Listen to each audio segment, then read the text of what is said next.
अमित शाह जब मोदी सरकार में गृह मंत्री बने थे, अपने मंत्रालय में उन्होंने जो सबसे पहला आदेश दिया वो ये कि अब से उनकी टेबल पर अंग्रेजी में कोई फाइल नहीं आएगी।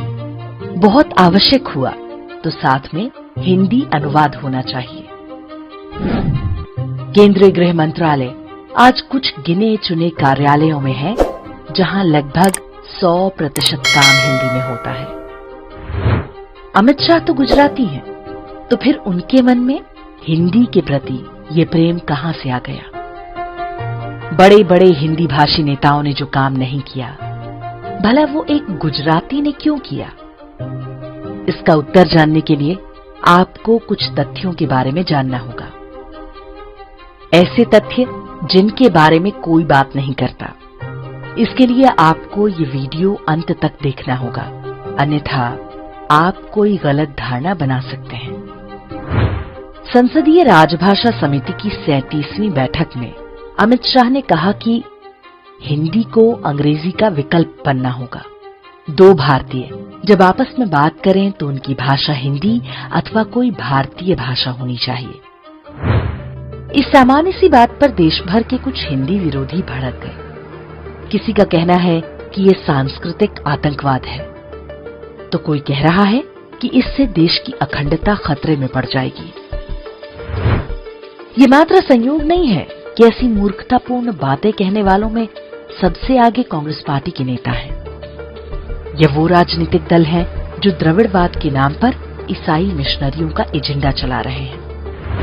वास्तव में स्वतंत्रता के बाद से ही भारत को बांटने के लिए भाषाओं के बीच खाई पैदा करने का कार्य आरंभ हो गया था। दक्षिण भारतीयों से कहा गया कि हिंदी आ गई तो उनकी भाषा और संस्कृति नष्ट हो जाएगी। दूसरी ओर उत्तर भारतीयों के मन मस्तिष्क में बिठा दिया गया कि हिंदी उनकी मातृभाषा और राष्ट्रभाषा है।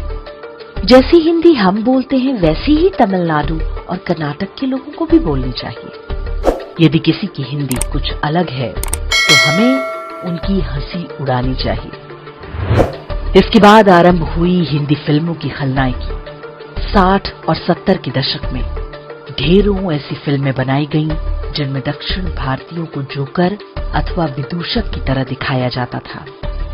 ये मात्र संयोग नहीं हो सकता कि ऐसी घटिया फिल्में बनाने वाले अधिकांश निर्माता निर्देशक सरकारी टुकड़ों पर पलने वाले वामपंथी थे।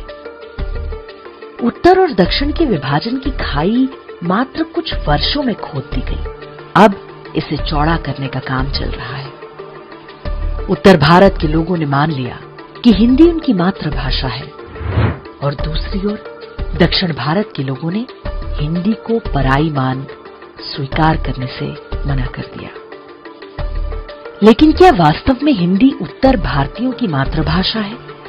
यदि हिंदी उत्तर भारतीयों की मातृभाषा है तो भोजपुरी, अवधी, ब्रज, बुंदेलखंडी, मैथिली, हरियाणवी, राजस्थानी, गढ़वाली, कुमाऊनी और गोंडी इत्यादि क्या है?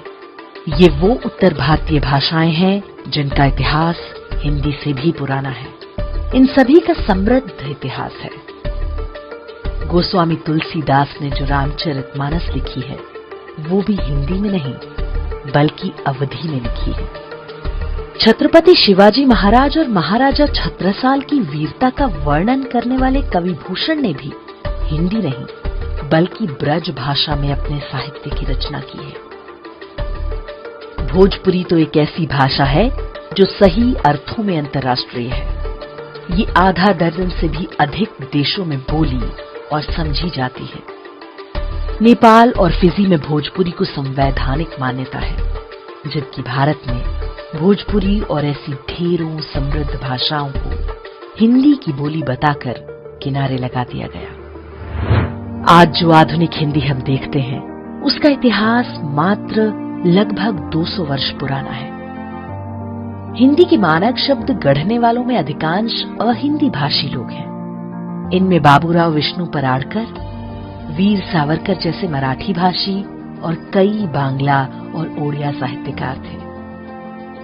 हिंदी के सबसे बड़े समर्थक गांधी जी गुजराती थे। तो क्या हम कहें कि उन सभी ने हिंदी भाषा गढ़कर उत्तर भारतीयों पर थोप दी? वास्तव में ऐसा नहीं है। हिंदी को आधुनिक स्वरूप देने वालों ने जो भाषा गढ़ी थी वो सही अर्थों में अखिल भारतीय थी। इसका अपना व्याकरण था, शब्द संस्कृत और अन्य भारतीय भाषाओं से लिए गए थे, लिपि देवनागरी थी। कुल मिलाकर एक ऐसी भाषा जिसे पूरे देश में लोग समझ सके। लेकिन हिंदी को गढ़ने वाले वो महापुरुष यदि आज इसका रूप देखेंगे तो संभवतः पहचान भी नहीं पाएंगे। पहले सिनेमा और फिर मीडिया ने हिंदी को सरल बनाने के नाम पर इसमें अरबी फारसी शब्दों को घुसाना आरंभ कर दिया। साथ ही आधुनिकता के नाम पर अंग्रेजी शब्दों की घुसपैठ भी चलती रही। स्थिति ये है कि आज हिंदी अन्य भारतीय भाषाएं बोलने वालों को पराई लगने लगी है। जगह जगह हिंदी विरोधी आंदोलन इसी का परिणाम है। हिंदी विरोधी आंदोलनों के पीछे बड़ा हाथ भारत भंजक शक्तियों अथवा ब्रेकिंग इंडिया फोर्सेस का है। इन्हें पश्चिमी देशों और ईसाई मिशनरियों से मोटा माल मिलता है। एक राष्ट्र के रूप में भारत कभी शक्तिशाली न बनने पाए, इसके लिए उसे जातियों और भाषाओं में बांटना उनका ध्येय है। भारतीय भाषाओं की लड़ाई का सारा लाभ अंग्रेजी और उर्दू को मिल रहा है। अंग्रेजी तो फिर भी अंतर्राष्ट्रीय संपर्क भाषा होने के नाते आवश्यक है, लेकिन उर्दू तो बिना किसी कारण जबरन थोपी जा रही है। इस पर हमारे वीडियो का लिंक आप डिस्क्रिप्शन और कमेंट में देख सकते हैं। ये कांग्रेस, वामपंथ, ईसाई और इस्लामी असुरों का मायाजाल ही है कि उत्तर भारत के लोग आज अपनी समृद्ध भाषाओं और उसके साहित्य को भूलते जा रहे हैं। लोग भोजपुरी और अवधी जैसी भाषाएं अपने बच्चों को सिखाने में शर्माते हैं। दूसरी ओर दक्षिण भारत के लोग हिंदी को शत्रु मानकर उस अंग्रेजी का पोषण कर रहे हैं जो अंततः उनकी भाषाओं को निगल जाएगी।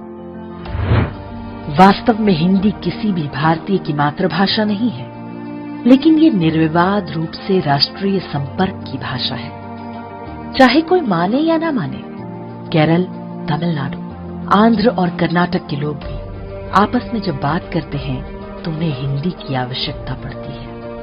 इससे किसी भाषा को क्षति नहीं पहुंचती, बल्कि ये पता चलता है कि हम में आपस में कितनी अधिक समानताएं हैं। पर्दे के पीछे से काम कर रही भारत विरोधी शक्तियां यही होने नहीं देना चाहती। हिंदी के हित के लिए आवश्यक है कि उत्तर भारतीय राज्यों के लोग इसे अपनी मातृभाषा मानना बंद करें और असली मातृभाषाओं को स्वीकार करें। अपनी मां को छोड़कर किसी अन्य की गोद में बैठ जाना हमारी सामूहिक मूर्खता है। अंग्रेजी आवश्यक है, लेकिन इतनी भी नहीं। बहुत अच्छी अंग्रेजी न जानने के बाद भी कोई व्यक्ति उच्च पदों तक पहुंच सकता है। उर्दू को भारतीय भाषा मानने की भूल मत करें।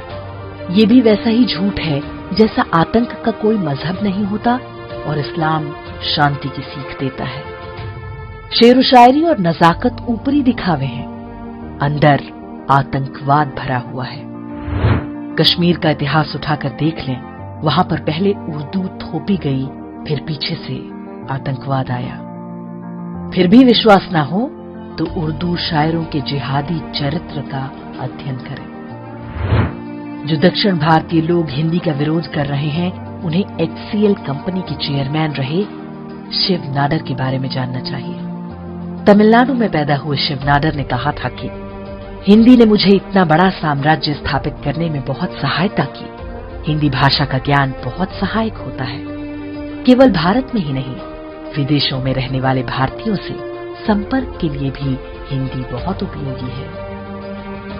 शिव नाडर ने ये बात यूपी बिहार के लोगों को खुश करने के लिए नहीं, बल्कि तमिलनाडु के त्रिची में अपने स्कूल के छात्रों को संबोधित करते हुए कही थी। आज नरेंद्र मोदी या अमित शाह जैसे नेता हिंदी को बढ़ावा दे रहे हैं तो इसलिए नहीं कि उन्हें हिंदी से बहुत प्रेम है, इसलिए क्योंकि वो जानते हैं कि हिंदी ही उन्हें अधिक लोगों तक पहुंचा सकती है। दक्षिण भारत के कई नेता योग्य होने के बावजूद कभी प्रधानमंत्री बनने का सपना नहीं देख पाते। क्योंकि उन्हें हिंदी नहीं आती। अपने बच्चों को मातृभाषा के बाद जो दूसरी भाषा सिखाएं वो हिंदी होनी चाहिए। और जिस राज्य में आप रहते हैं वहां की स्थानीय भाषा तो हर हाल में सिखाएं। रही बात हिंदी थोपने की, तो विश्वास रखें कि जो भाषा इतने दशकों में भोजपुरी, अवधी, ब्रज और मैथिली को नहीं खा सकी, वो तमिल, तेलुगु, कन्नड़ या मलयालम को क्या खाएगी।